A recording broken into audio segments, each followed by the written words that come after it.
Glória a Deus. Graça e paz. Igreja do Arrebatamento. Amém. Graças a Deus. Que bom estarmos mais uma vez reunidos na casa do Senhor para louvarmos, para bendizermos, para termos comunhão uns com os outros. Como é bom ser de Jesus, né? Você ama ser de Jesus? É bom ser de Jesus, né?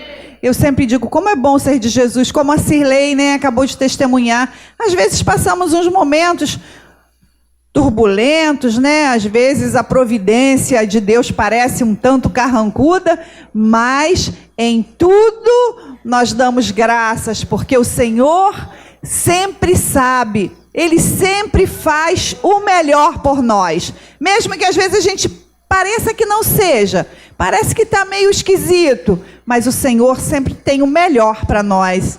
Amém? Graças a Deus. Abra sua Bíblia no Evangelho de Marcos, capítulo 5. Marcos, capítulo 5.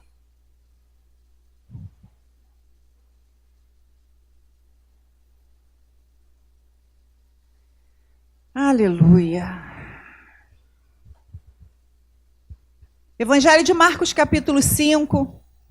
Nós vamos meditar numa palavra bastante conhecida de todos nós, né? Nós sempre conhecemos estas passagens do Evangelho, as passagens que envolvem a vida de Jesus, o ministério de Jesus e as maravilhas que Jesus fez enquanto esteve aqui na terra.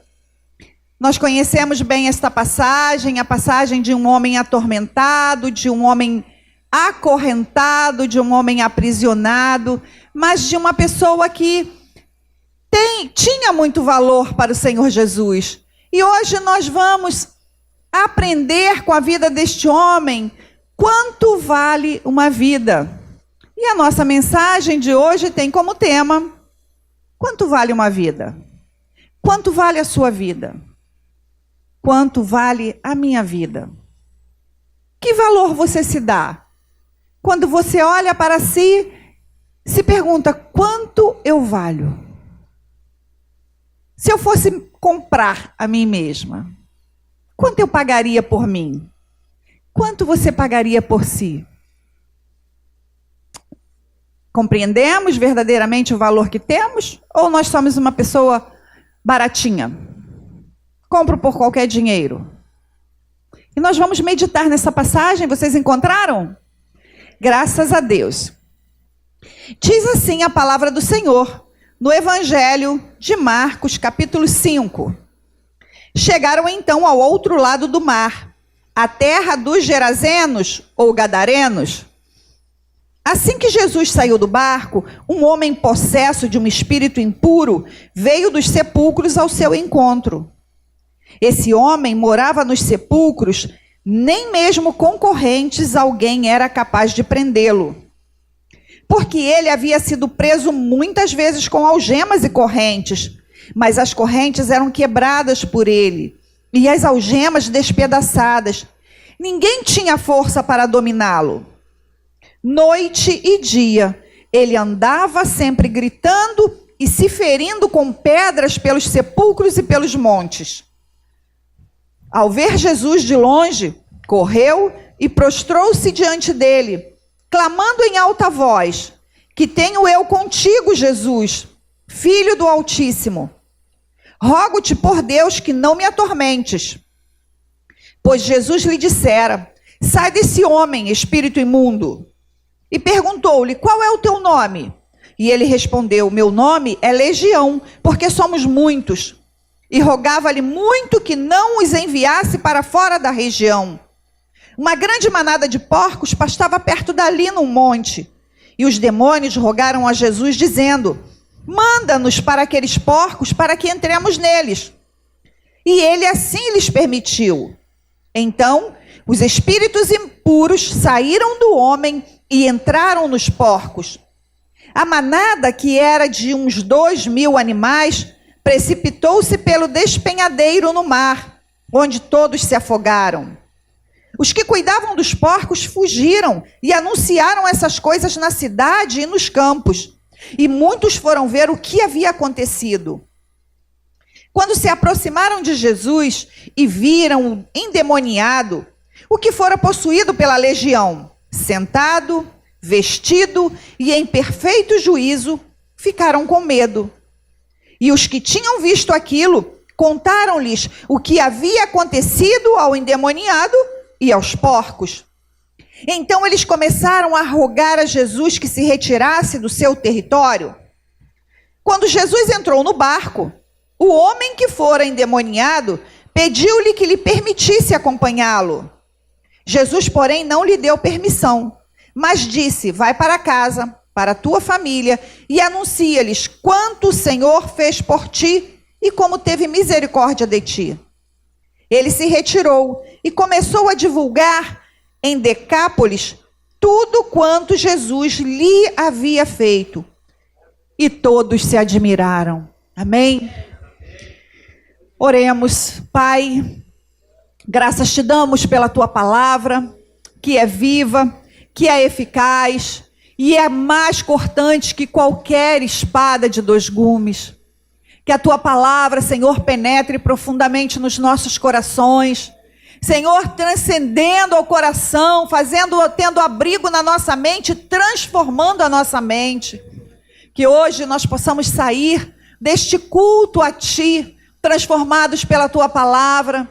Que o teu doce Espírito toque no coração de cada um, fale individualmente com cada um aquilo que o Senhor quer falar.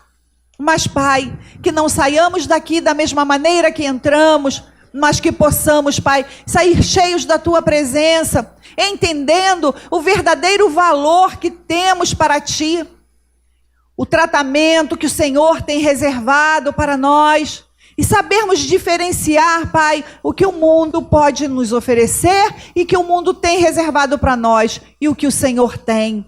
Nós oramos, Pai, por cada vida, agradecemos por cada família, cada irmão que se achegou hoje ao culto, agradecemos pelos nossos visitantes. Temos ali a dona Marlene, que hoje, impulsionada pelo Espírito, veio até este lugar para receber, Pai, algo da tua parte. Contempla o coração da tua filha, abrace-a, aqueça-a, Senhor, e supra as necessidades da tua filha. Assim nós oramos, nós te bendizemos, no nome poderoso de Jesus Cristo de Nazaré. Todos digam amém. Graças a Deus. Você está bem feliz por Jesus? Eu também estou feliz por Jesus, por ser de Jesus, como Jesus é bom, né? Queridos, esse texto, como eu disse, todos têm meditado. Mas nesse momento, você parou para pensar um pouco e observar que nesse texto, 2 perguntas aqui, elas se fazem necessárias. Quanto vale uma vida para Jesus? Quanto vale uma vida para Satanás? Qual o valor de uma vida para Jesus e quanto vale uma vida? Qual o valor de uma vida para Satanás? Que valor ele dá a uma vida? Essas perguntas, elas saltam ao nosso coração e nós precisamos parar um pouco, nos debruçar sobre as Escrituras para compreender o que o Senhor quer nos mostrar esta manhã. Pois às vezes nós passamos pela vida distraídos, desapercebidos das coisas, sem parar e meditar. O que tem acontecido na minha vida? Quem está movendo a minha vida? Eu estou sendo movida e conduzida e eu estou sendo escravo de Satanás? Ou eu estou sendo servo do Senhor, servindo ao Senhor e caminhando segundo o propósito eterno do meu Senhor? Queridos, em primeiro lugar, quanto vale uma vida para Jesus? Jesus fez um alto investimento na vida. Obrigada, Beli. Jesus fez um alto investimento na vida deste homem gadareno.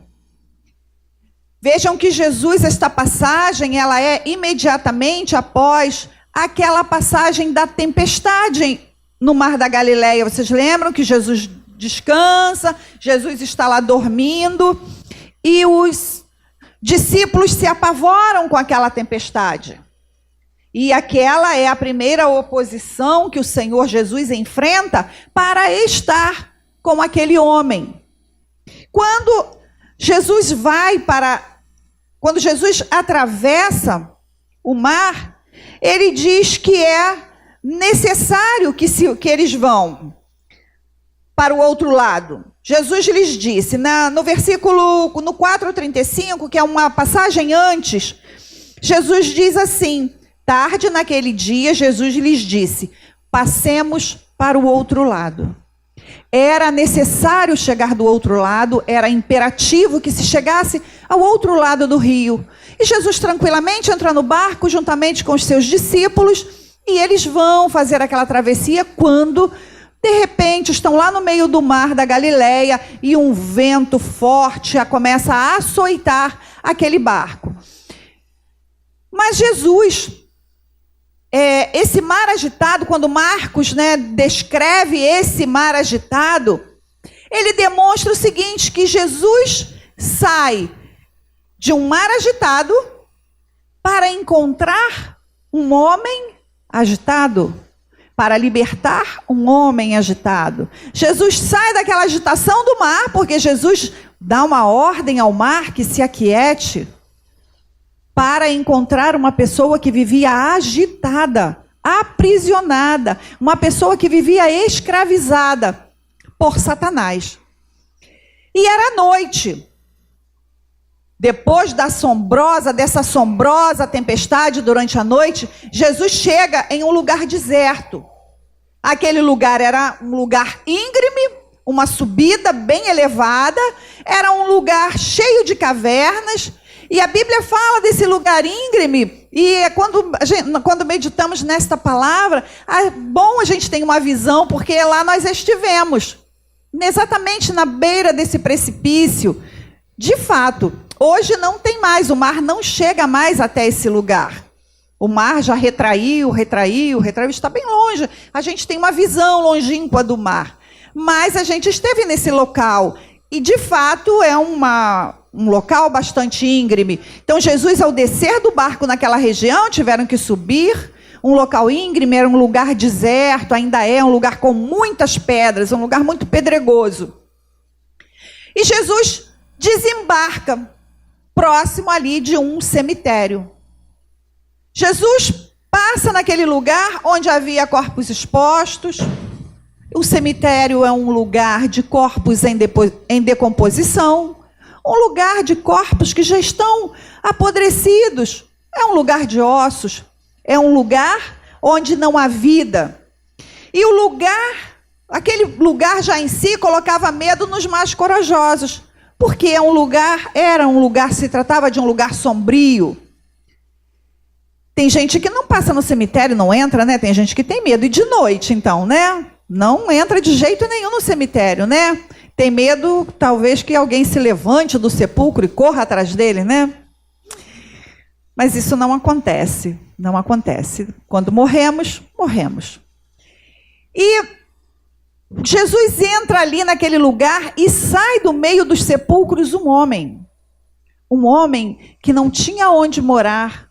Um homem que vivia solitário, ele vivia sozinho, e ele foi morar num lugar horrível. Todas as pessoas já haviam desistido daquele homem, porque a Bíblia diz que aquele homem, ele vivia acorrentado. As pessoas acorrentavam ele lá no cemitério, mas mesmo acorrentado, ele conseguia arrebentar as correntes. Porque a pessoa, quando está nesse estado de loucura, ela tem muita força, não? Vocês já puderam ver como essas pessoas são fortes? Elas são muito fortes, elas têm muita força. E aquele homem, ninguém podia mais segurar aquele homem. Acorrentavam e ele arrebentava as correntes. Era um homem que corria louco pela rua, nu pela rua, e ele se machucava, e a Bíblia diz que ele usava pedras para se cortar, ele mutilava a si mesmo. Porque os demônios que atormentavam aquele homem faziam com que ele se ferisse. Porque o diabo sempre quer ver o homem ferido. Ele olha o homem e vê a imagem e semelhança do Altíssimo, e ele quer ver o homem na pior situação possível. E muitas vezes, quando olhamos essas pessoas, nós vemos a atitude da pessoa e não quem está por trás daquelas atitudes.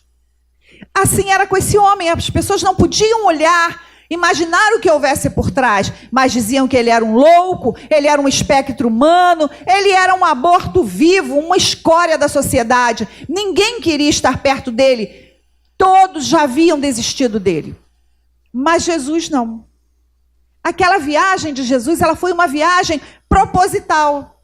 Jesus vai em uma terra gentílica, depois de um dia exaustivo, de trabalho, de curas, de libertação. Depois de uma terrível tempestade, Jesus salta do barco e Jesus vai até onde está aquele homem possesso.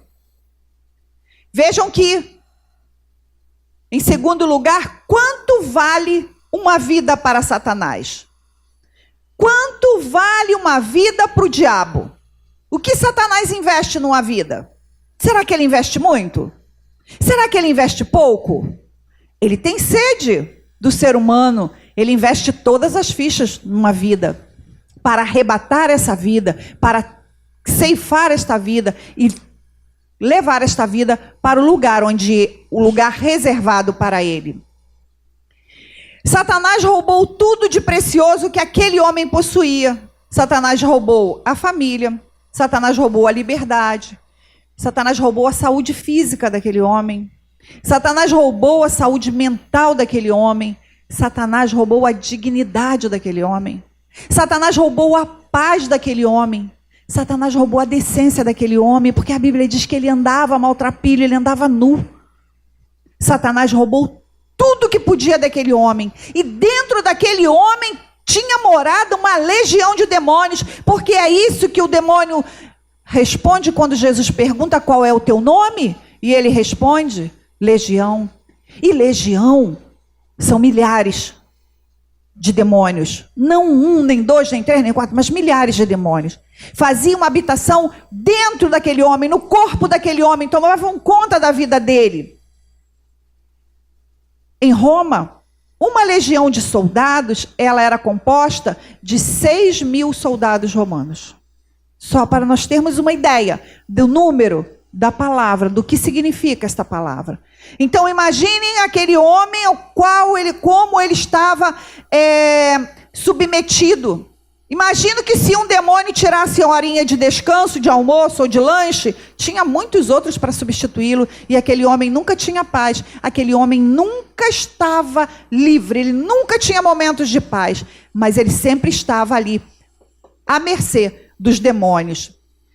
Era um exército de demônios, era uma invasão, era uma crueldade, era um exército para a destruição da vida dele.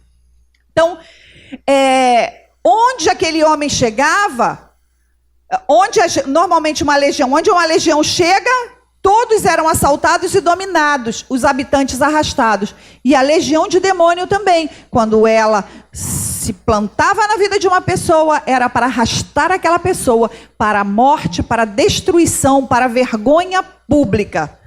Porque Satanás tem prazer de envergonhar os filhos de Deus, amém? Havia um poder de destruição descomunal sobre a vida daquele homem. E dentro daquele homem, transformando a vida dele num verdadeiro inferno.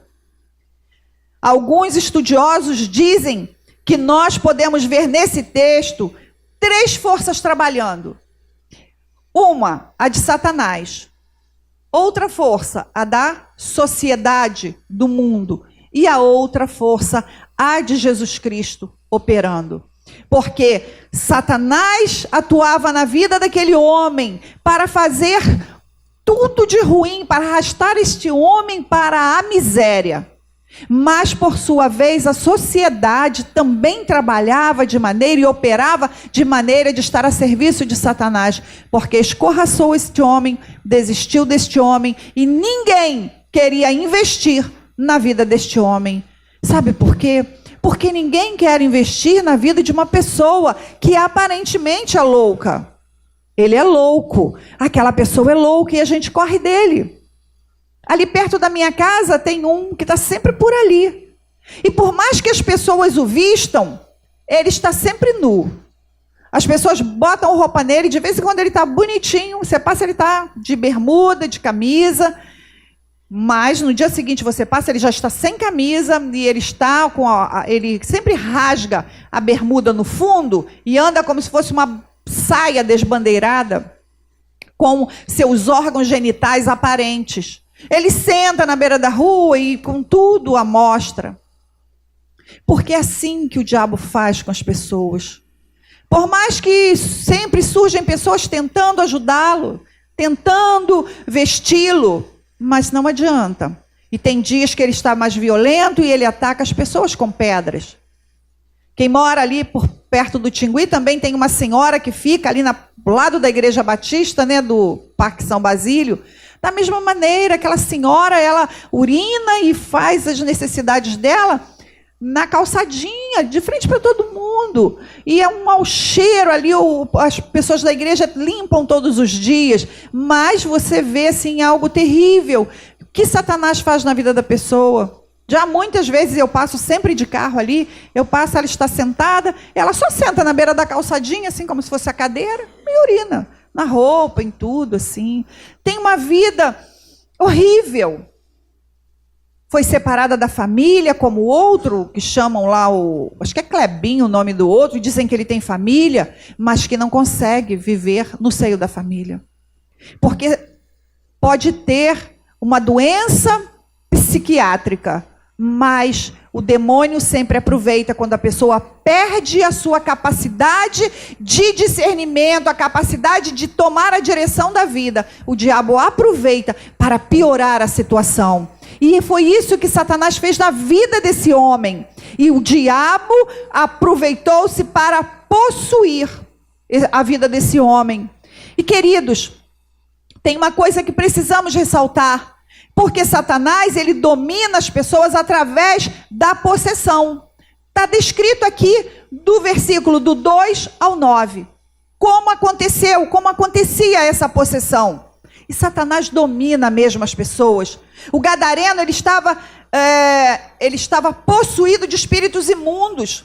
Havia uma legião de demônios dentro dele.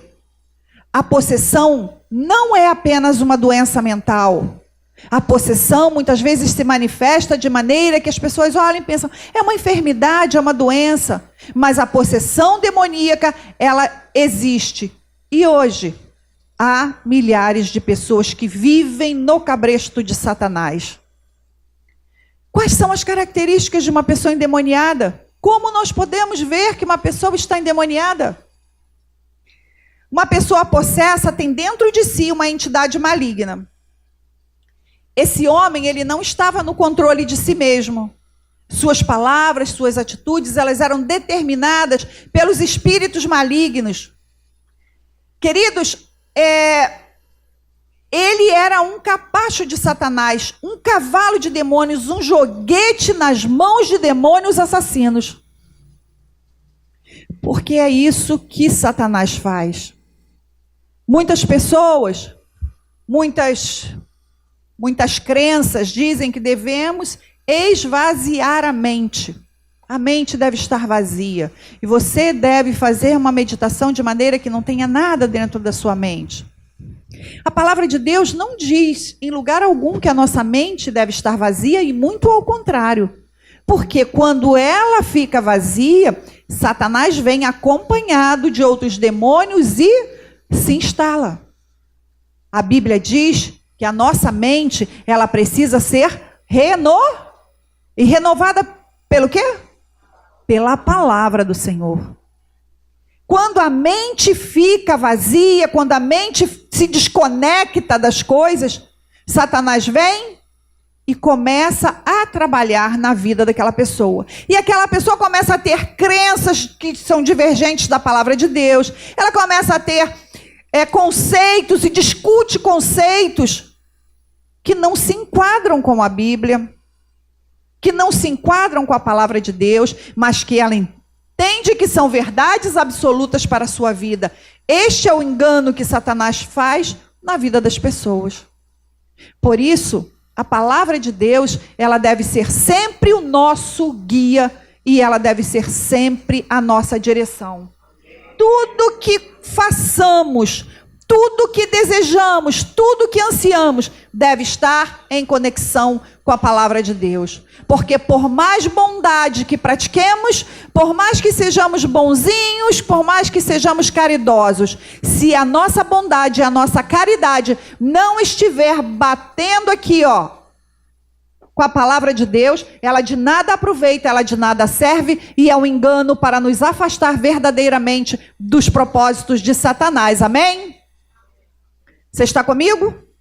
Vocês estão vivos? Aleluia, glória a Deus. Uma pessoa possessa, ela manifesta uma força sobre-humana. As pessoas não podiam detê-lo, nem as cadeias subjugá-lo. A força destruidora que arrebentava e despedaçava aquelas correntes, ela não procedia dele, mas dos espíritos malignos que nele moravam. Uma pessoa possessa, ela tem frequentes acessos de raiva.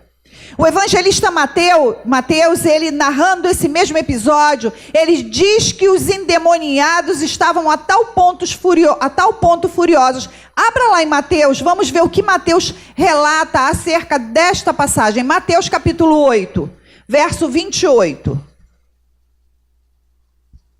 Mateus 8, 28, é só voltar um pouquinho.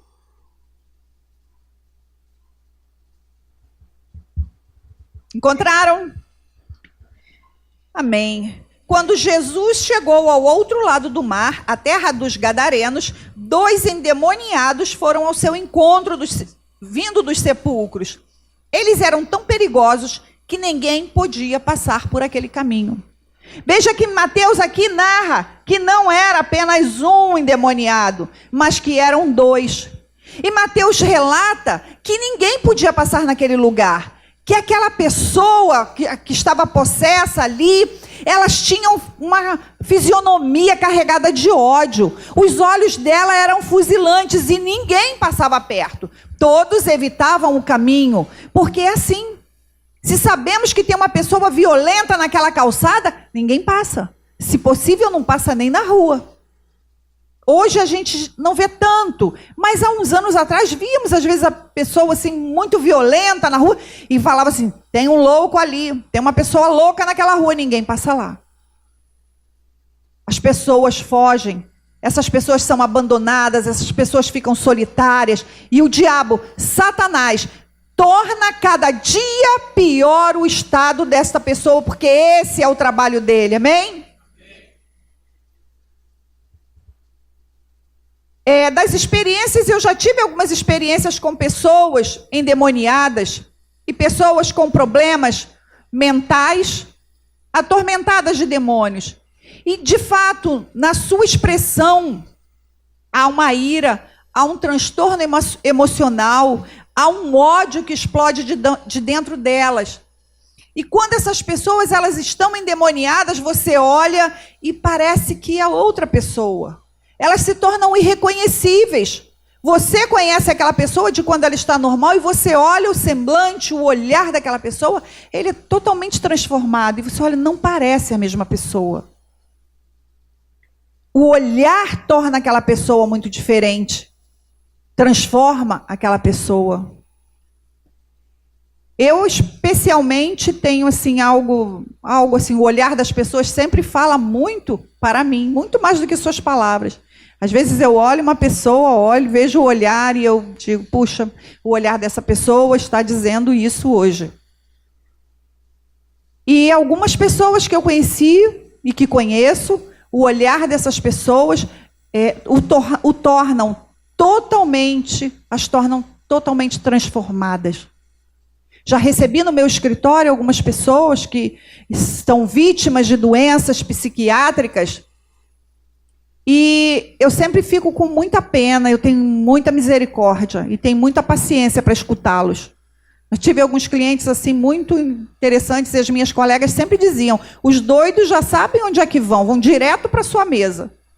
Falei, pois é, aí eles sentam lá, eu converso, concordo com eles, mas sempre procuro, naquele momento que ela se acalma, se aquieta para contar as suas desventuras, as suas misérias, eu aproveito aquele momento para falar que tem alguém que se importa com elas, que tem alguém disposto que pagou um preço, um alto preço por causa delas. Isto sempre traz uma calma, sempre traz uma calmaria, porque onde Jesus está e onde um representante de Jesus está, Satanás não pode permanecer. Amém, queridos? Uma pessoa possessa, ela perde o amor próprio. Esse homem, ele andava nu e ele se feria, porque é isso que a palavra diz. Em vez de proteger a si mesmo, porque a tendência do homem é proteger a si mesmo. Vocês vejam, quando tem um acidente de automóvel, a tendência do motorista é sempre puxar o carro para a esquerda, para se proteger. Sempre temos uma tendência, quando vamos nos aproximando do fogo, retraímos de algo quente, de um barulho. Se ouvimos um barulho, nós saltamos e corremos. Temos essa tendência natural à proteção de nós mesmos. Mas este homem, ao invés de se proteger, ele mesmo se feria, ele mesmo se machucava. A nossa amiga tem tido uma experiência com uma pessoa que ela está evangelizando aqui, a Kátia, e essa pessoa também, movida por Satanás, para tirar sua própria vida, uma jovem, uma adolescente. Essa adolescente, num dos dias que a Kátia ela esteve, entregou na sua mão, tirou do bolso uma gilete, entregou na mão dela. E dias depois, pouco tempo depois, ela tomou conhecimento, porque a menina andava com os moletões, tomou conhecimento que os braços estavam cortados, provavelmente por aquela gilete.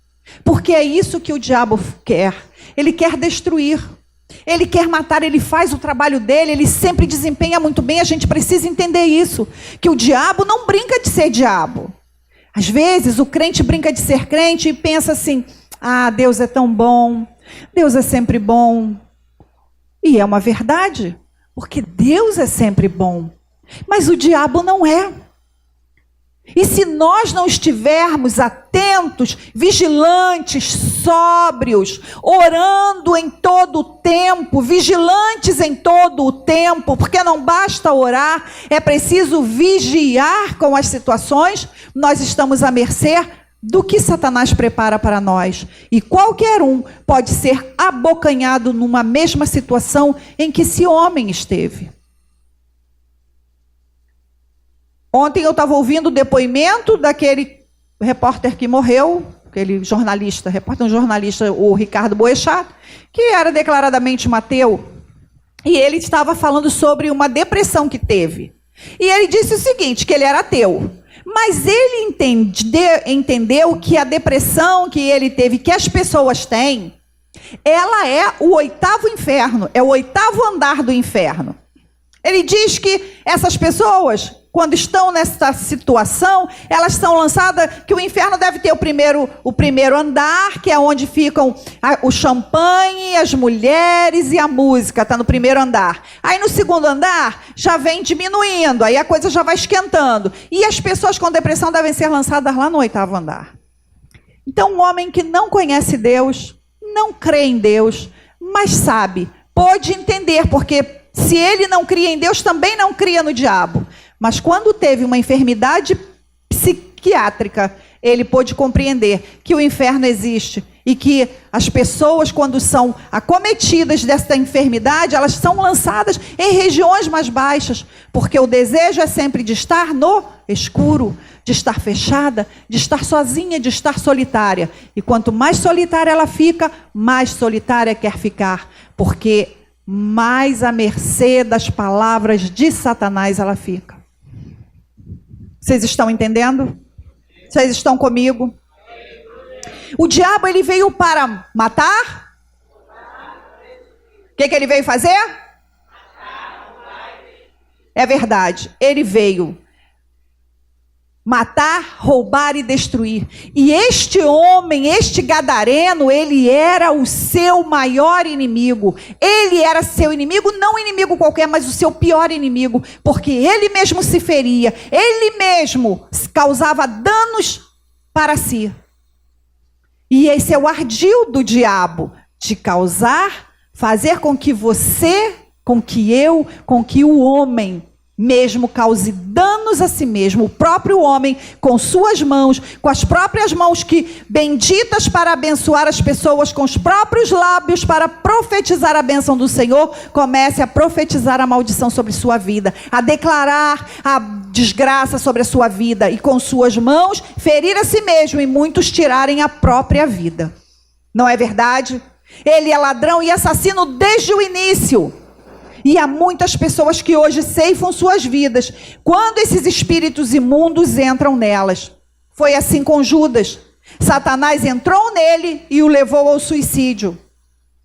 Uma pessoa possessa, ela pode revelar conhecimento sobrenatural por clarividência e adivinhação. Você sabia que a pessoa endemoniada, ela pode vir a um espírito de adivinhação que a possui? No versículo 5 e versículo 6, a gente pode comprovar isso. Vamos lá? Marcos 5. No versículo 5 e 6. 5 e 6. Diz assim: noite e dia ele andava sempre gritando e se ferindo com pedras pelos sepulcros e pelos montes. Ao ver Jesus de longe, correu, prostrou-se diante dele, clamando em alta voz, ele diz: que tenho eu contigo, Jesus, Filho do Deus Altíssimo, rogo-te por Deus que não me atormentes. Então, quando este homem, ele vê Jesus, ele mesmo corre de encontro a Jesus. E ele pede para que Jesus não atormente, ele sabe que Jesus é o Filho do Deus Altíssimo. Porque quem habitava dentro dele conhecia Jesus desde a eternidade. Sabe, e muitas vezes diz palavras como se fosse uma pessoa que é um profeta, mas na verdade, movido pelo espírito maligno de Satanás. Mas aí logo que Jesus desembarcou lá em Gadara, esse homem correu, e foi o medo que fez com que ele se aproximasse de Jesus, porque ele sabia que o fim dele tinha chegado, ele sabia que aquela pessoa, que aquele rapaz que estava ali endemoniado, aquele rapaz seria liberto, porque Jesus se aproximava, porque Jesus havia chegado, e quando Jesus chega, a liberdade vem, a libertação vem, a cura vem, a transformação vem. Quando Jesus chega na nossa vida, a nossa vida passa a ser comandada por Jesus. Quando nós entregamos o comando da nossa vida a Ele, tudo passa, tudo muda. E o Satanás sabia e ele correu para Jesus, porque sabia que Jesus é o Filho do Deus Altíssimo, que tem todo o poder para atormentar os demônios e mandá-los para o abismo. Os demônios, eles creem na divindade de Cristo. Os demônios sabem quem é Cristo, conhecem a palavra de Deus, conhecem a Cristo. Porque muitos deles estavam juntos a Lúcifer no céu, junto com Deus. E quando foram precipitados para o inferno, para o abismo, sabem quem é o Deus Todo-Poderoso. E o reconhecem. A fé dos demônios, às vezes, ela é mais ortodoxa, né, mais firme do que a fé de muitos crentes e teólogos liberais. Porque há muitos que não creem no diabo. Tem muitos que acham que o diabo... A gente ouve pregações atuais, bem atuais, que o diabo foi vencido. A pregação é essa, sim. Rita, não se preocupe. Não se preocupe com nada. Satanás foi vencido. Você não tem que fazer guerra espiritual. Quem faz guerra é Deus, você não precisa se preocupar com nada, porque Satanás foi vencido lá. Foi vencido. Aí você, tá, então eu vou só andar em triunfo. E Satanás foi vencido. E anda e não vigia, não está vigilante, não dá devida atenção, não ora. Mas o Senhor nos mostra nesta passagem que a nossa vida, precisa ser de uma batalha constante. Nós estamos sempre em guerra, porque o inimigo das nossas vidas, ele nunca depõe a arma. Você sabia? Ele nunca põe e fala assim, chega, cansei de lutar contra a Rose, vou deixar a Rose para lá, deixar ali para o céu mesmo, e eu vou me ocupar com o outro. Nunca. Never, never and never. Nunca, nunca, nunca. Nunca vai deixar. Ele nunca vai desistir. Ele sempre vai estar atormentando todos, mas ele vai atormentar aquele que caminha com Cristo, aquele que ama a Cristo, aquele que prossegue, aquele que é fiel a Cristo, fiel à sua palavra. Ele nunca vai deixá-lo. E nós sabemos que Jesus Cristo venceu Satanás. E da maneira como Jesus venceu, nós podemos vencer. E nós vencemos pelo sangue do Cordeiro. Nós vencemos pelo nome que está sobre todo nome. Vencemos pelo nome de Jesus. Mas nós não podemos ficar descansando na rede, crendo que Jesus venceu e nós estamos tranquilos. Não estamos. Permanecemos em guerra. Amém? E nós fazemos guerra mesmo contra esse cão miserável. E contra a nossa vida ele não prosperará. Contra a nossa casa ele não vai prosperar. Contra a nossa família, porque nós não damos descanso. Amém? Em segundo lugar, Satanás arrasta as pessoas para a impureza. Vejam que no versículo 2 e 3... Versículos 2 e 3, diz assim, assim que Jesus saiu do barco, um homem possesso de um espírito impuro veio dos sepulcros ao seu encontro. E esse homem morava nos sepulcros e nem mesmo concorrentes alguém era capaz de detê-los. Então o espírito que estava naquele homem eram espíritos imundos. E por isso o levou para um lugar impuro, para o cemitério, para viver no lugar dos sepulcros. A impureza desse homem, ela era tríplice. Por quê? Porque os judeus consideravam aquela terra uma terra pagã. Era uma terra gentílica, o povo que habitava ali era um povo gentil. E, por fim, os judeus não passam por aqueles túmulos. Por isso, lá em Jerusalém, fizeram um cemitério grandão, perto da Porta Dourada. Entendendo que aí Jesus não vai passar por ali porque tem aquele cemitério na porta. E está lá a porta fechada e o cemitério em frente. Mas tinha esse fato dele estar morando no lugar abominável aos judeus. E, por fim, tinha aquela possessão que o afastava do convívio das pessoas. O efeito de tudo isso era uma separação de Deus sem esperança. Os espíritos malignos levam as pessoas a se envolverem com tudo que não presta. O homem vira escravo do pecado. O homem vira um cavalo de Satanás. E Satanás o guia com cabrestos para onde quer. Amém? Aleluias. Vejam que há pessoas que estão chafurdando-se na lama ainda hoje. Porque quem pratica o pecado, ele é escravo do pecado. Quem vive na prática do pecado é filho de Belial, é filho do diabo. Vocês veem que há pessoas que entram nos cemitérios para furtarem pedaços, partes de defuntos, para fazer despacho a quem? Aos demônios, para entregar aos demônios, porque é disso que eles se alimentam, da imundície, e querem levar o homem à imundície também. A promiscuidade, ela está atingindo patamares assim terríveis. Satanás tem levado as pessoas a um nível exacerbado. Vejam que a gente pode ver isso na televisão. Quando você liga a televisão, que eu, graças a Deus, nem ligo mais, porque eu nem tenho mais televisão nem na sala, nem no quarto, então dificilmente tomo conhecimento. Só quando eu estou em algum lugar, ou num salão, ou em algum lugar, vejo a televisão, aí paro e olho. Mas normalmente nem vejo. Mas a televisão, ela nos mostra, especialmente, as novelas, essas séries que a Rede Globo passa, nos mostram o quê? A promiscuidade em níveis elevados. E a promiscuidade está tão grande nesses tempos que fazem de Sodoma e Gomorra uma cidadezinha, até nem tão pecadora não, uma cidadezinha puritana. De tantas coisas que você vê e ouve que você é incapaz de... Você não consegue nem entender, não consegue nem entender, são coisas que realmente nos deixam atordoadas. Satanás também deixa as pessoas violentas. O endemoniado, ele constitui-se num problema para a família. Essas pessoas normalmente vão para a rua, vão viver sozinhas, embaixo de pontes, na beirada de marquises. Elas são problemas para a sua casa e elas são problemas para a sociedade. O amor familiar e a repressão da lei não puderam domesticar aquela fera indomável, aquele homem ali de Gadara. Ele era como um bicho selvagem. Ele resistia a qualquer tentativa de controle. Ninguém podia controlá-lo. Ninguém podia subjugá-lo.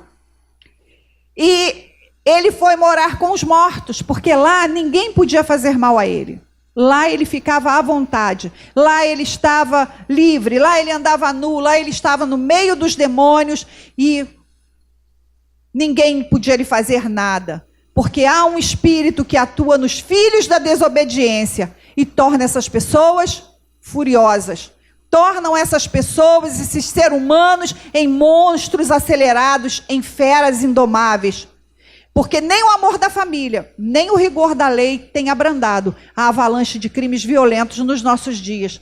Cada dia nós vemos coisas mais terríveis. Eu, por acaso, vi, acho que ontem, não sei se foi na internet, alguém aqui no Extra, né? O rapaz foi morto, o rapaz teve dessa mesma forma, o rapaz teve uma crise psicótica, avançou contra o segurança e o segurança se deitou sobre ele, imobilizou, ele deitou de uma maneira tão terrível que matou o homem asfixiado, o rapaz. E o rapaz morreu. Porque olha, da mesma maneira como o diabo faz, o diabo lançou aquele rapaz sobre segurança e os seguranças vão responder por homicídio culposo, sem intenção de matar. Porque a intenção era imobilizar, mas de maneira tão ferrenha que acabou matando o rapaz. Essa é a maneira como estamos vivendo. Esse é o que o diabo tem feito. Vândalos para incendiar ônibus com pessoas dentro, para matar as pessoas, para atirar nas pessoas. E as pessoas morrem por nada, por qualquer R$5, por qualquer R$10, para alimentar o vício execrável da droga, do crack, da bebida e de tantos outros que são movidos pelo inferno nesta terra. Amém? E o que a sociedade pode fazer pelas pessoas? A sociedade, ela afastou esse homem do convívio social. O máximo que a sociedade pôde fazer por esse homem foi tirá-lo de circulação, empurrar ele para um lugar onde nunca tinha ninguém. E eles o arrancaram da família e da cidade, eles desistiram do seu caso e consideraram numa causa perdida. Consideraram esse homem irrecuperável, descartaram esse homem, jogaram esse homem fora, entenderam que esse homem era uma pessoa asquerosa. E o máximo que a sociedade pode fazer por pessoas problemáticas é isolar essas pessoas, abandonar essas pessoas e deixá-las sozinhas em algum canto desta vida, para que padeçam, para que sofram, para que morram, muitas vezes torcendo para que morram mesmo e deixem a sociedade em paz. As prisões, elas não libertam as pessoas por dentro e nem transformam, ao contrário. As prisões, elas tornam o homem ainda mais violento. As estatísticas dizem que 70% das pessoas que vão presas, elas retornam ao crime.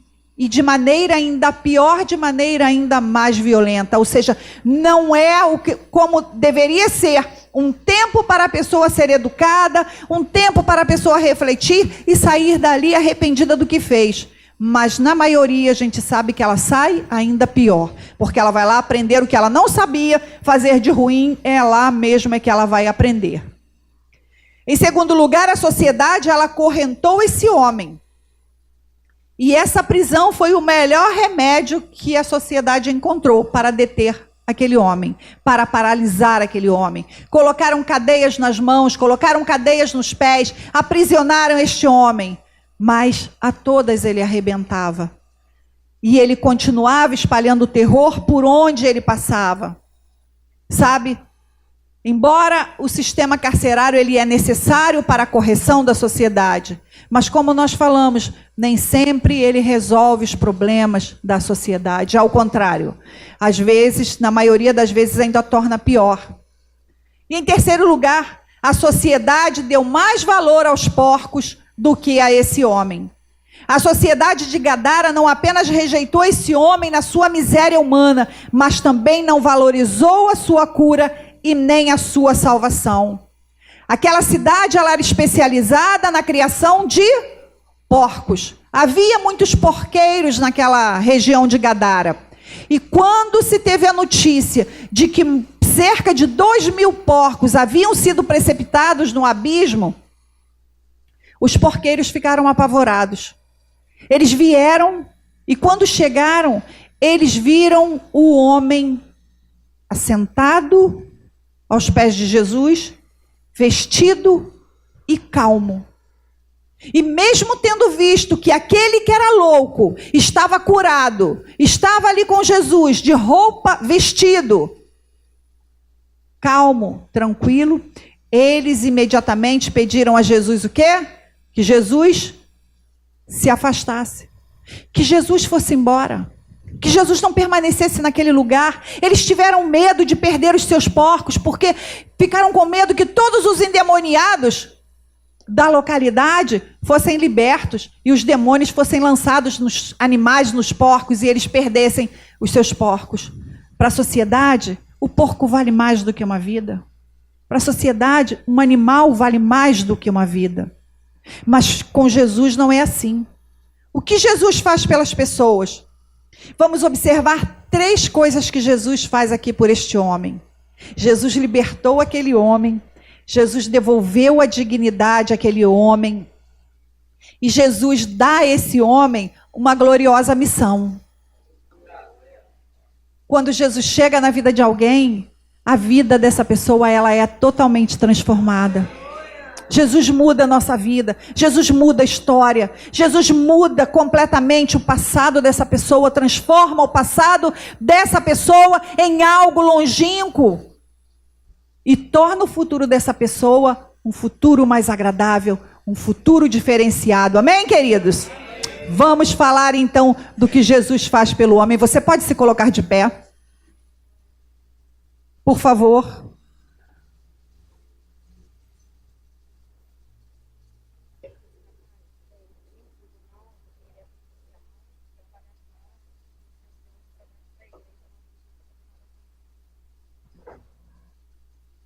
Aleluia. Glória a Deus.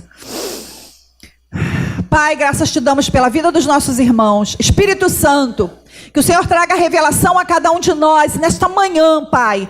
Nós não queremos atravessar esta palavra da mesma maneira que tantas vezes passamos sobre ela, lendo e talvez até nos condoendo deste endemoniado, desta pessoa opressa. Mas, Pai, eu quero te pedir em nome de Jesus que todo espírito de torpor saia da nossa mente, que toda paralisia, Pai, mental saia da nossa mente, que todo ardil de Satanás para roubar a palavra, a semente da palavra, seja agora, Pai, arrancado e lançado no abismo, Pai. Que nós, todos nós, possamos ter as revelações daquilo que o Senhor pode fazer por nós, daquilo que o diabo quer fazer, mas especialmente daquilo que o Senhor quer e pode fazer por nós, Pai. Por isso nós oramos no nome poderoso de Jesus Cristo de Nazaré.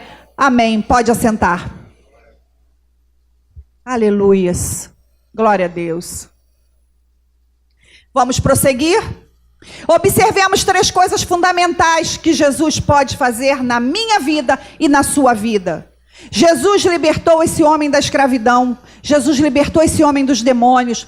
Do versículo 6 ao versículo 15, o Senhor nos explica bem explicadinho tudo o que aconteceu. E Jesus, queridos, ele se manifestou para destruir as obras do diabo. Está escrito em 1 de João, no capítulo 3, no verso 8. Até os demônios estão sob a autoridade de Jesus. Mediante a autoridade da palavra de Jesus, a legião de demônios fez o quê? Ela bateu em retirada e o homem escravizado ficou imediatamente livre.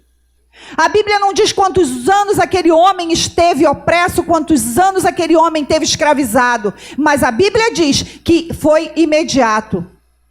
Que no mesmo momento em que os demônios saíram daquele homem e eles se lançaram nos porcos como uma maneira de permanecerem naquele local, porque era um ardil do diabo, dos demônios, de permanecerem ali, de não saírem de Gadara. E eles disseram, nós entramos nos porcos e vamos ficar. Aqui é uma região de criação de porcos, ficaremos por aqui porque eles tinham legalidade para ficar lá. Mas quando eles penetram nos porcos, eles não podem suportar estar perto de Jesus. E eles foram precipitados no abismo e morreram. E aquele homem ficou são, aquele homem foi livre e Deus fez uma gloriosa obra na vida daquele homem.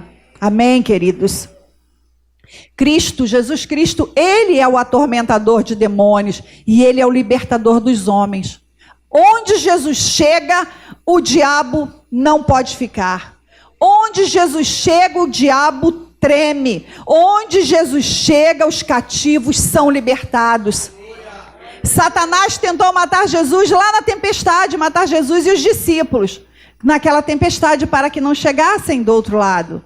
Mas Jesus é aquele que acalma a tempestade. Jesus é aquele que dá uma ordem ao vento e o vento obedece. Jesus dá uma ordem às águas e elas obedecem. Jesus é aquele que tem todo o poder para libertar, para sarar, para curar, para transformar a minha vida e transformar a sua vida. Jesus, em vez de intimidar-se com aquela legião de demônios, Jesus é que espalha o terror naquele exército demoníaco. Eles é que ficam aterrorizados, eles é que ficam temerosos, porque assim, onde Jesus chega, o diabo tem que temer. Amém? Onde você chega, o diabo tem que temer. Onde você põe seus pés, onde você está, o diabo não vai prevalecer, ele não vai ficar, porque Deus vai te mostrar. E você vai orar, e você vai clamar, e eles vão sair pelo poder do nome de Jesus. Em segundo lugar, Jesus devolveu a esse homem a dignidade da vida. Sabe, algumas coisas nos chamam a atenção nessa libertação. O homem estava assentado aos pés de Jesus. Vamos ver o que Lucas fala acerca deste episódio? Lucas 8, verso 35.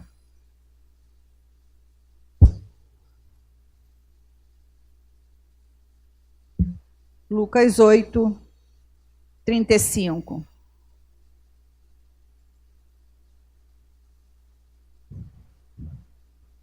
Encontraram? E o povo saiu para ver o que havia acontecido. E foi ao encontro de Jesus. E acharam um homem de quem havia saído os demônios, sentado aos pés de Jesus, vestido e em perfeito. E ficaram todos atemorizados, ficaram todos apavorados, porque conheciam muito bem a vida e a história daquele homem. Jesus, aquele homem nunca tinha descanso, nem no seu corpo, nem na sua mente. Mas agora a Bíblia diz que aquele homem estava como? Sentado, sereno e quieto. Jesus devolveu a serenidade àquele homem. Jesus fez com que aquele homem pudesse estar calmo, assentado aos pés de Jesus, ouvindo a sua palavra. Jesus acalmou o vendaval quando estava indo para lá, mas Jesus também acalmou as tempestades na vida daquele homem tão atormentado. Alguns estudiosos, eles entendem que a tempestade que Jesus e os discípulos enfrentaram para chegar a Gadara, ela fora provocada por Satanás, visto que a mesma palavra que Jesus emprega lá no barco para acalmar o vento, para repreender o vento e o mar, Jesus emprega a mesma palavra para repreender os espíritos imundos. Então, o mesmo espírito que atuava lá naquela tempestade também era o que estava atormentando aquele homem há tanto tempo. E esta seria aquela tempestade seria uma desesperada tentativa de Satanás de impedir Jesus de chegar à região de Gadara, de chegar àquela região pagã, onde ele mantinha tantas pessoas escravizadas sob suas garras assassinas. Queridos, a Bíblia nos diz que o homem estava vestido. Aquele homem, ele havia perdido o pudor, a dignidade, ele andava nu. Havia muito que ele não se vestia, está em Lucas 8:27. Ele tinha perdido o respeito próprio, o amor próprio, o respeito pelas outras pessoas. Estava à margem não só da lei, mas também da decência. Mas agora que Jesus o transformou, o primeiro expediente dele é vestir-se, é cuidar do corpo, é cuidar da dignidade. A prova da conversão de uma pessoa é a mudança na sua vida. É a mudança pela qual ela passa. Vocês se lembram de Zaqueu? Zaqueu, quando encontrou com Jesus, quando Zaqueu se converteu, Zaqueu era um homem amante de dinheiro, né? Zaqueu era um cobrador de impostos. E a Bíblia nos relata que Zaqueu cobrava impostos e se supõe que ele cobrava além do que deveria cobrar. Chegava e fustigava o mais pobre, o necessitado. Ao invés de cobrar 30 moedas, cobrava 32, 33 e ficava com as moedas. Mas Zaqueu, quando ele é transformado, ele imediatamente diz ao Senhor: olha, eu estou disposto a dar a metade dos meus bens aos pobres. Porque Zaqueu foi convencido do pecado que ele praticava e Zaqueu imediatamente se arrependeu e desejou ter uma vida transformada. Um outro ponto, aquele homem, a Bíblia diz que ele estava em perfeito juízo. Jesus restituiu a esse homem a sanidade mental, sabe? E a diferença entre sanidade e santidade é de apenas uma letra, a letra T, que é um tipo de cruz. Tem uma diferença, queridos, entre a sanidade, a santidade de Jesus Cristo. Quando Jesus Cristo entra na vida de uma pessoa, ele não só traz a sanidade, não só traz a saúde física, mas Jesus leva essa pessoa a desejar ter uma vida de santidade a ele, amém? Aquele homem, ele deixa de ser violento, porque ele tem o seu corpo, a sua alma, ele tem o seu espírito. Todos são transformados. A mente daquele homem é transformada. E ele não é mais violento, ele não oferece mais perigo à sociedade. Muito ao contrário. Jesus continua transformando homens ruins. Jesus continua transformando monstros em pessoas cordeiras, pessoas mansas. Jesus continua libertando os escravos do diabo e fazendo desses homens livres. Jesus continua transformando abortos humanos nesta sociedade em vasos de honra. Foi o que Jesus fez com esse homem e é o que Jesus ainda faz conosco. Jesus fez comigo, Jesus fez com muitos de vocês e Jesus continua querendo fazer. Em terceiro lugar, Jesus dá a esse homem uma gloriosa missão. Jesus, quando Jesus está indo embora, Jesus é convidado a se retirar, e quando Jesus já está indo, a Bíblia diz que quando Jesus está no barco, esse homem chega e pede a Jesus que deixe acompanhar, que Jesus permitisse que ele fosse com ele no barco. Mas Jesus diz a ele não. Jesus não deixa ele ir. Jesus diz para ele permanecer, para ele ir para a casa dele, para ele contar na casa dele o que Jesus havia feito pela vida dele. Então, Jesus, aquele homem que espalhava medo e terror, ele agora é incumbido de anunciar as boas novas do Evangelho da salvação. Antes ele era um problema para a família, mas agora ele é uma bênção dentro da sua família. Antes ele era o que? Um mensageiro da morte, mas agora esse homem é um embaixador da vida na sua casa, na sua família, na sua vizinhança, porque todos sabiam quem ele era, como ele era e o que o diabo tinha feito por ele. E todos podiam ver agora a sua vida transformada, a sua vida mudada. O testemunho daquele homem era o seu cartão de visitas, e era o cartão, era uma permissão, uma porta de entrada para qualquer um, para o reino daquele que vive e reina para todo sempre. Amém? Quanto vale uma vida? Para os gadarenos, uma manada de porcos. Uma vida por uma manada de porcos. Os demônios foram os porcos porque Jesus permitiu. E os porqueiros ficaram com medo de Jesus. Medo de ter a sua atividade, o seu negócio, o seu comércio prejudicado. Os gadarenos expulsaram Jesus da sua terra porque eles amavam mais os porcos do que a Jesus. Jesus permitiu que os demônios entrassem no corpo daqueles porcos, entrassem naqueles animais. Mas Jesus não permitiu que o gadareno entrasse no barco com ele. Por quê? Jesus não permitiu. Talvez o gadareno tenha ficado frustrado com o não de Jesus. Poxa, esse veio, me curou, restaurou minha vida, hoje eu sou outra pessoa, eu quero acompanhá-lo, mas ele não me permite. Permitiu os porcos, permitiu os espíritos imundos entrarem nos porcos, mas não permitiu que aquele que era escravizado por Satanás entrasse no barco. Por isso, como a nossa irmã estava testemunhando, às vezes a providência divina, ela parece um tanto carrancuda, e ela, às vezes, parece que Jesus não está muito ouvindo aquilo que a gente está pedindo, aquilo que a gente está falando, não é, meus irmãos? Às vezes a gente, poxa, eu estou orando, estou pedindo isso, mas Jesus não me ouve, e olha como eu sou tão fiel, né? Mas às vezes Jesus quer fazer coisas muito maiores, e a gente não consegue ver. Jesus revela a ele que ele, na verdade, era o testemunho. E que o testemunho precisava começar na sua própria casa. Porque o nosso primeiro campo missionário precisa ser no nosso lar. Nossa família precisa ver a transformação que o Senhor faz na nossa vida. Para que a nossa família deseje ver aquilo, deseje Jesus, deseje ser alcançado por Jesus. O que Deus fez por nós precisa ser contado aos outros. Quanto vale uma vida?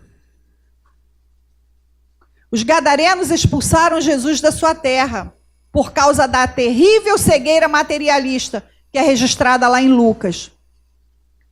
E esse gadareno, ele amou a Jesus e ele permaneceu naquele lugar para contar as maravilhas que Deus faz. Uma pessoa alcançada por Jesus, ela é capaz de levar toda a sua família ao Senhor. Nós tivemos na célula, na sexta-feira, uma visitante, e essa visitante foi a Lena que ganhou essa pessoa para Jesus. E ela tem andado um pouco distante, um pouco desanimada, talvez, vamos dizer assim. E ela esteve lá conosco e as meninas estavam contando que quando ela foi alcançada por Jesus, toda a família foi. Ela chegou em casa e ela contou do Evangelho e ela foi falando do que Deus, do que o Senhor Jesus estava fazendo na vida dela, e toda a família foi alcançada por Jesus. Olha que tremendo, olha que maravilha, o que um pode fazer.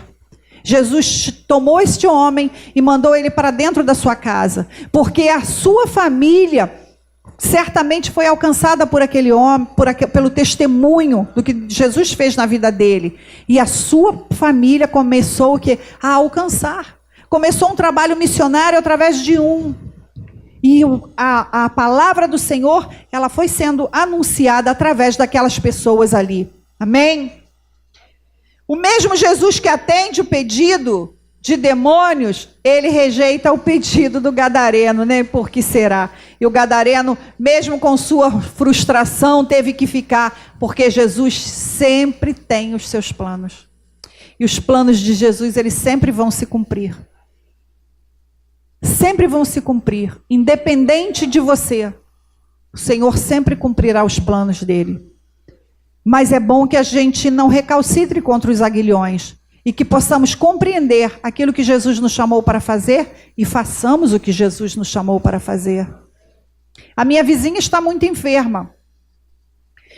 E eu, tô assim, muito triste, porque é uma pessoa muito querida, eu moro do lado dela há mais de 30 anos, eu a conheço há mais de 30 anos e posso testemunhar da vida dela.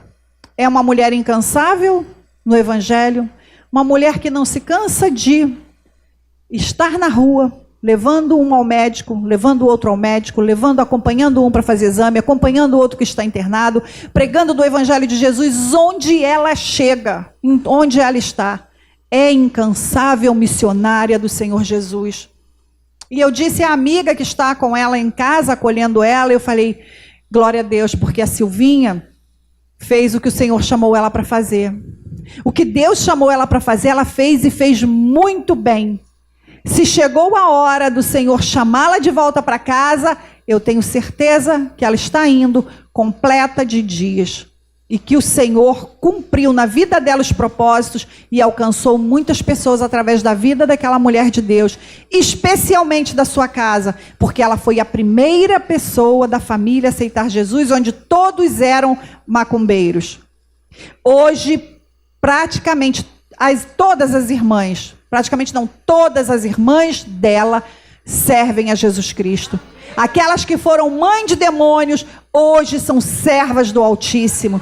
Os sobrinhos, a maioria, servem a Cristo. Ela foi um testemunho do que Deus pode fazer, sempre ao lado da vizinhança, sempre orando até mesmo por aqueles que são, assim, gostam da farra, daquela coisa da bebedeira. Mas quando aperta um pouquinho, é onde vão se socorrer e chama a Silvinha. Vai lá em casa, Silvinha, orar. Vão orar por A, por B, por C. Eles sabem onde Jesus faz habitação. Eles sabem que ela é a morada e a habitação do Senhor. Porque os demônios sabem, vocês agora viram que sabem muito bem. Amém? Queridos, Jesus, a palavra diz que o gadareno, ele prega não somente para a sua família, mas também para toda a região de Decápolis. E Decápolis era um conglomerado de 10 cidades. Então era uma região da Grécia muito grande, formada por 10 cidades, e aí chamada de Decápolis. Aquelas cidades todas, esse homem prega em todas as cidades, nessas 10 cidades. E o gadareno, ele não só anuncia uma mensagem teórica, não. Ele não diz, olha, eu ouvi dizer que Jesus faz, que Jesus acontece. Mas ele conta do que Jesus lhe fizera, ele conta da sua própria experiência, porque ele era um retrato vivo do poder do Evangelho, um verdadeiro monumento da graça de Deus naquele lugar onde ele permaneceu. Jesus sabe o melhor lugar onde nós devemos estar. Sabe, nós devemos submeter as nossas escolhas ao Senhor. Ele sabe o que é melhor para nós. Jesus sempre sabe o que é melhor para mim. Ele sabe o que é melhor para nós. O importante é estar sempre no centro da sua vontade, amém? Você pode se pôr de pé. Esse homem tornou-se um dos primeiros missionários entre os gentios. Jesus saiu de Gadara, mas ele permaneceu dando um vivo e poderoso testemunho da graça de Deus.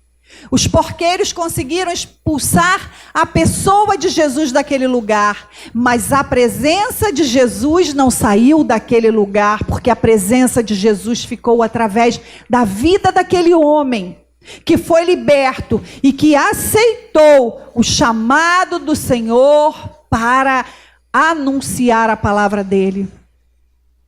Onde um filho está, Deus está. Onde nós estamos, Jesus também está. Sabe, queridos, pode ser o pior lugar. Pode ser um lugar de ímpios, pode ser um lugar de incrédulos. Mas ali onde nós estamos, a presença de Jesus está. Ninguém pode expulsar esta presença que está dentro de nós, que habita em nós e que transborda através de nós. E é esta presença que dá um testemunho do que o Senhor Jesus pode fazer. Se você, queridos, ainda não sabe qual é o centro da vontade de Deus para a sua vida, se submeta agora. Clame pelas respostas para a sua vida. O Senhor te responderá. Você pode erguer as suas mãos. Aleluia. Você pode começar a pedir ao Senhor que revele a você qual é o centro da vontade de Deus. O que Deus espera de você? O que Ele pode esperar de você? Tomás, pode me ajudar? Aleluia. Feche os olhos. Abra sua boca. Pergunte a Ele: Senhor, onde Tu me queres? Para quê? O Senhor conta comigo para quê? Disponha-se. Como esse homem. Esse homem foi curado. Ele nem procurou a cura. Ele nem buscou. Jesus cruzou aquele mar. Jesus enfrentou aquela tempestade para curar este homem, porque a Bíblia nos relata nos 3 evangelhos que o trabalho de Jesus, a missão de Jesus foi estar ali diretamente naquele cemitério. E aquele homem possesso de demônios corre para Jesus. E aquele homem pôde ser curado, aquele homem pôde ser liberto. A partir dali, sua vida foi mudada, porque ele obedeceu, porque ele ouviu, porque ele pregou para aquelas cidades todas, ele foi incansável para anunciar o evangelho do Senhor Jesus. O quanto você tem sido incansável para anunciar o evangelho de Jesus, o quanto eu tenho sido incansável. Será que eu tenho feito o que o Senhor me chama para fazer, ou eu tenho esperado, aguardado o conforto? Eu tenho aguardado estar confortável para fazer alguma coisa para o Senhor? O que importa para o Senhor? Quanto vale uma vida para Jesus? Para Jesus, uma vida vale mais que o mundo inteiro. Para o Senhor, uma vida vale muito, é muito preciosa. Tão preciosa que Ele verteu o sangue por amor de uma vida, por amor da sua vida. Quando nós ainda éramos pecadores, quando nós não merecíamos nada, Ele deu tudo por amor de cada um de nós. Sabe, quando Jesus faz aquela oração ao Pai pelos seus discípulos, vocês se lembram que Jesus ora por aqueles que ali estavam, mas não só por aqueles. Ele ora por aqueles que ainda viriam, aqueles que seriam acrescentados. E Jesus ali naquele momento estava orando por você, estava orando por mim, estava orando por nós. Glórias, pois, a Ele. Louvado seja o nome do Senhor. O Senhor é maravilhoso, o Senhor é bom, e a bondade dele nunca tem fim, jamais terá fim. Você é uma pessoa de grande valor, você tem grande valor para Deus. Jesus nunca te deixará, nunca te abandonará. Talvez hoje você olhe, e talvez assim como o Jorge, sempre está reclamando da sua mão. Ele fala: mas a minha mão. E eu não me canso de dizer ao Jorge: Jesus não precisa que a sua mão esteja perfeita, para que a sua boca fale do que Ele faz, porque o Senhor arrancou Jorge das garras da morte. A maioria aqui foi visitar o Jorge no hospital, e a maioria saía de lá com o coração contristado, percebendo: este homem não vai suportar, este homem vai morrer. Mas ele não morreu, porque Deus tem propósito na vida dele. Ele sempre foi um ganhador. Não é essa mão com dificuldade que vai impedir Jorge de pregar o evangelho. Não são as pernas, os pés doloridos, inchados, que vão nos impedir de pregar o evangelho. Não são os ossos desgastados pelo tempo. Não é a falta de cartilagem que vai nos impedir. sabe? Porque o Senhor, Ele provê e Ele sustenta. E quando não olhamos para nós mesmos, para as nossas dificuldades, Ele nos faz andar mais uma milha. Apesar de, ainda que, Ele vai te levar com dor na coluna, com dor aqui, com dor ali. As dores, elas não são maiores que a vida. A vida é maior e a vida é de Deus. A vida do Senhor habitando em nós, a vida de Deus está dentro de mim. A vida de Deus está dentro de ti. Porque foi Ele mesmo que soprou do seu espírito o ruar dentro das suas narinas. Você se move hoje. Pensa que se move por causa dos medicamentos. Não, os medicamentos eles te ajudam e eles devem ajudar. Porque Deus deu inteligência ao homem para criá-los, para nos ajudar, e eles nos ajudam mesmo. Mas quem nos impulsiona é o Senhor. Enquanto há fôlego, há vida. Enquanto há fôlego, há possibilidade de falar. E ainda que o corpo esteja todo paralisado, se a boca não estiver, a boca falará daquilo que Jesus pode fazer. Porque Jesus libertou o gadareno. Jesus quebrou as algemas do diabo na vida do gadareno. Mas Jesus quebrou as amarras do diabo na minha vida também. Eu fui liberta, eu fui livre das amarras de Satanás. E quantos aqui não foram também? Eu sei que foram. Quantos foram libertos? Quantos foram curados? Quantos tiveram a sua mente sarada? Quantos estavam oprimidos pela depressão e hoje podem se levantar, olhar o sol e sorrir e gostar da luz? Quantos andavam oprimidos na escuridão, nas trevas, e hoje andam na luz? Seja grato a Deus, louve ao Senhor, adore ao Senhor. Assente-se aos pés do Senhor nesta hora, meu irmão, minha irmã. Porque você está sentado aos pés dele para ouvi-lo. A palavra, ela vem através de um ser humano. Ele constitui para que a gente anuncie, porque a palavra precisa ser dita. Mas a palavra é dele. Nela não há mudança, nela não há mentira, nela não há variação. E ela diz o que ela quer dizer. A palavra é do Senhor. E a palavra é liberada para a sua necessidade hoje. Vocês lembram que a nossa irmã foi suprida de algumas notas para aquele dia? Hoje, o Senhor quer te dizer que você tem valor. O Senhor quer te lembrar o valor que você tem. E o Senhor quer te lembrar que Ele tem um lugar para você estar.